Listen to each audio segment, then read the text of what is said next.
तो बस एक ही बात, पढ़ाई का हर बाउंसर होगा आसान फुल टॉस एजुकेशन के साथ।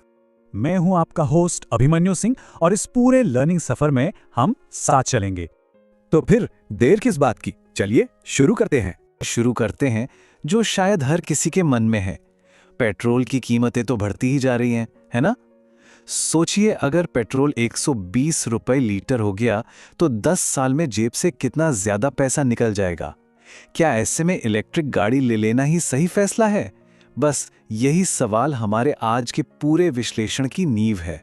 ठीक है, तो किसी भी गाड़ी को घर लाने का जो सबसे पहला पड़ाव है वो है उसकी शोरूम कीमत।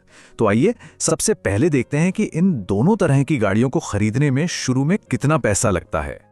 अगर हम एक जैसी मतलब मिड रेंज की दो गाड़ियों को देखें तो पहली नज़र में इलेक्ट्रिक कार की जो ऑन रोड कीमत है वो पेट्रोल कार से ज़्यादा ही लगती है। लेकिन रुकिए, ये कहानी का सिर्फ पहला पन्ना है, पूरी किताब अभी बाकी है।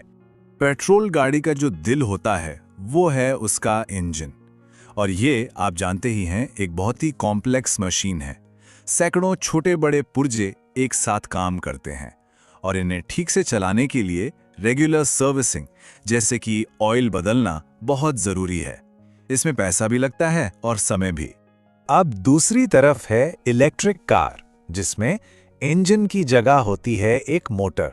इसका डिज़ाइन पेट्रोल इंजन के मुकाबले बहुत ही सिंपल है। इसमें चलने वाले पुर्जे ना के बराबर होते हैं और इसका सीधा सा मतलब है मेंटेनेंस का झंझट कम और सर्विसिंग पर खर्चा भी कम। तो गाड़ी तो खरीद ली, लेकिन असली खर्चा तो उसे रोज चलाने में शुरू होता है। तो चलिए अब रोज के इन खर्चों का हिसाब किताब करते हैं। और यहीं पर आता है सबसे बड़ा फर्क, गाड़ी को चलाने का रोज का खर्चा। इस मामले में इलेक्ट्रिक कार बाजी मार ले जाती है। अगर गाड़ी घर पर ही चार्ज की जाए तो 1 किलोमीटर चलने का खर्च पेट्रोल कार के मुकाबले बहुत ही कम आता है।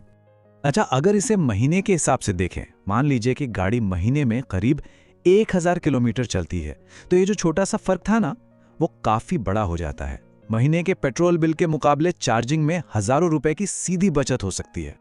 अब जरा मेंटेनेंस की बात कर लेते हैं। पेट्रोल कारों में हर साल ऑयल चेंज, फिल्टर चेंज और कभी-कभी तो क्लच या गियरबॉक्स का भी काम निकल आता है। ये सब खर्चे जुड़ते जाते हैं, जबकि एक ईवी में इनमें से कुछ भी नहीं होता, तो लंबे समय में ये एक बहुत बड़ी बचत बन जाती है। चलिए अब जरा और दूर की सोचते हैं। पूरी तस्वीर देखते हैं कि अगर गाड़ी को 10 साल तक अपने पास रखा जाए तो कुल खर्चा कितना बैठेगा। अगर हम वही 1000 किलोमीटर हर महीने का हिसाब लगाएं तो 10 साल में सिर्फ पेट्रोल का खर्चा ही लाखों में पहुंच जाता है। जी हां, लाखों में। ये एक बहुत बड़ी रकम है। अब इसकी तुलना करते हैं कि इलेक्ट्रिक कार के 10 साल के चार्जिंग के खर्चे से। फर्क बिल्कुल साफ है। पेट्रोल पर जो पैसा बच रहा है वो 10 साल में एक छोटी मोटी रकम नहीं, बल्कि एक बहुत बड़ी रकम बन जाता है। यहीं पर वो एक बड़ा सवाल आता है जो हर किसी के दिमाग में घूमता है, ईवी की बैटरी का क्या? भाई, वो तो ईवी का सबसे महंगा पार्ट है और उसकी लाइफ को लेकर भी लोग सोचते हैं।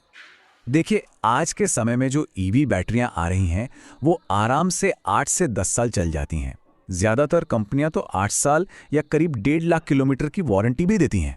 हाँ, ये सच है कि बैटरी बदलना महंगा है, लेकिन इसकी नौबत आने की संभावना कम होती है और तब तक तो शायद टेक्नोलॉजी और भी सस्ती हो जाए। तो सारे खर्चों को एक साथ मिला दें तो नतीजा क्या निकलता है? जब हम शुरू की कीमत, ईंधन का खर्च, मेंटेनेंस और यहाँ तक कि बैटरी बदलने के संभावित खर्च को भी जोड़ देते हैं तो 10 साल के आखिर में जो तस्वीर बनती है वो बिल्कुल साफ हो जाती है। इसे कहते हैं ब्रेक इवन पॉइंट। ये वो समय है जब ईवी पर शुरू में जो ज्यादा पैसा लगा था वो उसके कम रनिंग कॉस्ट की वजह से वसूल हो जाता है और उसके बाद वो पेट्रोल कार से ज्यादा किफायती साबित होने लगती है। और ये पॉइंट आमतौर पे कुछ ही सालों में आ जाता है। और हाँ, एक और जरूरी बात, सरकारें भी तो ईवी खरीदने पर सब्सिडी और टैक्स में छूट दे रही हैं। इन फायदों से शुरुआती कीमत और भी कम हो जाती है और जो हमारा ब्रेक इवन पॉइंट है वो और भी जल्दी आ जाता है। तो इन सारे आंकड़ों और हिसाब किताब के बाद आखिरी फैसला क्या होना चाहिए? कौन सी गाड़ी किसके लिए सबसे सही है? देखिए, इसका जवाब हर किसी के लिए अलग है। ये आपकी ज़रूरतों पर निर्भर करता है। अगर शुरुआती बजट कम है या बहुत ज़्यादा लंबे सफ़र पे जाना होता है जहाँ चार्जिंग की चिंता हो, तो शायद पेट्रोल कार ही बेहतर विकल्प है। लेकिन अगर ज़्यादातर ड्राइविंग शहर के अंदर ही होती है और गाड़ी को लंबे समय तक रखने का प्लान है, तो एक ईवी लंबे समय में बहुत सारा पैसा बचा सकती है। आखिर में सारे आंकड़े और ट्रेंड्स यही इशारा करते हैं कि भविष्य तो इलेक्ट्रिक गाड़ियों का ही है। लेकिन आज की तारीख में अपनी ड्राइविंग की आदतों, ज़रूरतों और बजट को देखते हुए कौन सी कार सही है, ये फैसला पूरी तरह से आपका अपना है। अगर वीडियो अच्छा लगा हो तो प्लीज़ लाइक और शेयर सब्सक्राइब जरूर करें। चलिए मिलते हैं नेक्स्ट वीडियो में। धन्यवाद।